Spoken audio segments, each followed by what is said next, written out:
যুক্তরাজ্যের সাবেক ভূমিমন্ত্রী সম্পদের পাহাড়। যুক্তরাজ্যে সম্পদের পাহাড় গড়েছেন সাবেক প্রধানমন্ত্রী শেখ হাসিনা সরকারের ভূমিমন্ত্রী সাইফুজ্জামান চৌধুরী। কাতার ভিত্তিক সংবাদ মাধ্যম আল জাজিরার অনুসন্ধানে বের হয়ে এসেছে সামান্য সরকারি বেতন পেয়েও ভিন দেশে কিভাবে সাম্রাজ্য গড়ে তুলেছেন আওয়ামী লীগের সাবেক এই মন্ত্রী।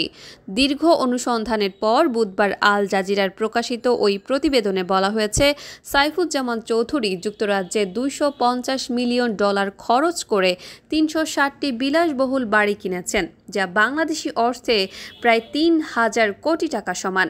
ব্রিটেন ছাড়াও নিজের রিয়েল এস্টেট ব্যবসাকে সম্প্রসারণ করেছেন মধ্যপ্রাচ্যের দেশ সংযুক্ত আরব আমিরাতে, দুবাই, নিউ ইয়র্ক, সিঙ্গাপুর এবং মালয়েশিয়া পর্যন্ত। আল জাজিরা বলছে, সাবেক প্রধানমন্ত্রী শেখ হাসিনার সঙ্গে বেশ ভালো সখ্যতা ছিল সাইফুজ্জামানের, যা তিনি নিজেই স্বীকার করে বলেছেন। আমার বাবা শেখ হাসিনার খুব কাছের লোক ছিলেন, আমিও তার কাছের লোক। শেখ হাসিনা আমার বস। তিনি জানেন যুক্তরাজ্যে আমার ব্যবসা আছে। প্রতিবেদনে বলা হয়েছে, সাইফুজ্জামান চৌধুরী 2017 সালের দিকে সম্পত্তি কেনা বাড়িয়ে দেন। 2019 সালে যখন তিনি মন্ত্রী হন তখন এটি আরও বাড়ে।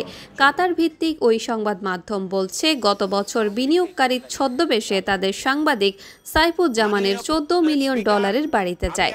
ও সময় ছদ্মবেশী সাংবাদিকদের সাইফুজ্জামান বড়াই করে জানান, তিনি কুমিরের চামড়ার হাতে তৈরি জুতার ওপর হাজার হাজার ডলার খরচ করেন এবং লন্ডনের সবচেয়ে দামি দোকান থেকে ইতালিয়ান স্যুট তৈরি করে পরেন।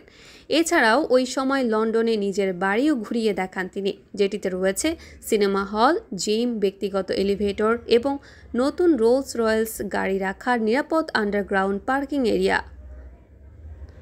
সাইফুজ্জামান আল জাজিরার কাছে দাবি করছেন, যুক্তরাজ্য, যুক্তরাষ্ট্র ও আরব আমিরাতে নিজের বৈধ ব্যবসার মাধ্যমে এই সম্পদ কিনেছেন তিনি। তবে অন্তর্বর্তীকালীন সরকার তার বিরুদ্ধে এখন অর্থ পাচারের অভিযোগ এনে তদন্ত শুরু করছে।